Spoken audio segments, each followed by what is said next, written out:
created, along with your husband, this great character in the underworld films as this great, sci-fi hero. Here you are as this great sci-fi villain.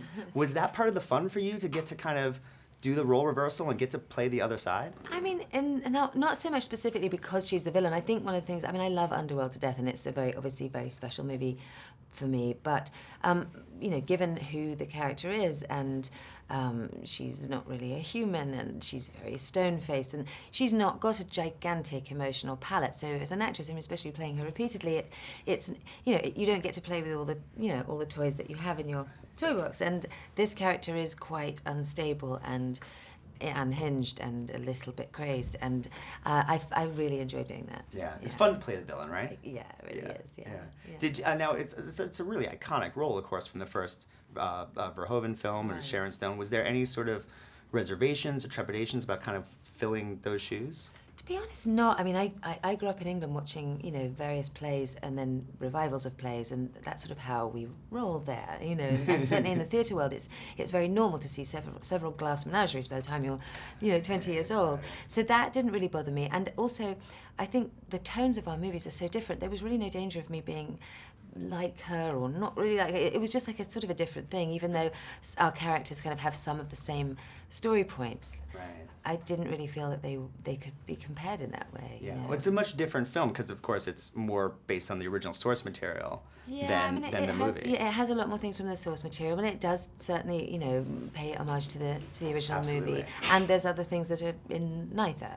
So, but I think just in particular, the tone is so different. If you put Sharon Stone's performance in our movie or mine in their movie, it would just not work at all. Yeah. Laurie's assignment here is to really, pretend to be married to Quaid Hauser, however you want to look at it. But it seems like once that goes bad, she takes it really personally. Yeah. Like she's what is that? If you think about it though, if you have somebody who is at the very top of their profession, highly trained, highly capable operative, and that's their assignment, where she's sleeping in a bed, having to have sex and cook dinner for some person that she thinks is hugely, that's actually professionally kind of a slap in the face, So I do think that the reason that she has that detail is she's female, and I think that doesn't feel great. So that's why she gets so personally... That's one of the reasons, I think, yeah. That's great. Yeah. And then finally, I want to ask you about, because there's so much action in this film, and you're no stranger to action, of course, but you've got this great fight scene with Jessica. Can you tell me about sort of the choreography that went into that and really doing that scene? That was a tall order, because I fight with both Jessica and Colin in that scene, and we're in an extremely confined space in this elevator, and that was where I was suddenly like, oh my goodness, having 4 days in between movies and this extremely complicated fight. It's kind of scary, and certainly as the director's wife, you don't want to be the one messing up all the time. But it was great.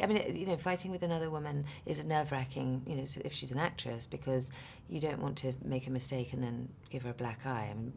Even though I wouldn't want to give Colin a black eye, it just sort of it seems worse to do. We can give Colin a black eye, but we can't give the actress there's someone so pretty, it would just be terrible shame, on top of everything else. So, but it was very civilized. Girls tend to apologise to each other a lot and try and take responsibility for messing up and all that. So.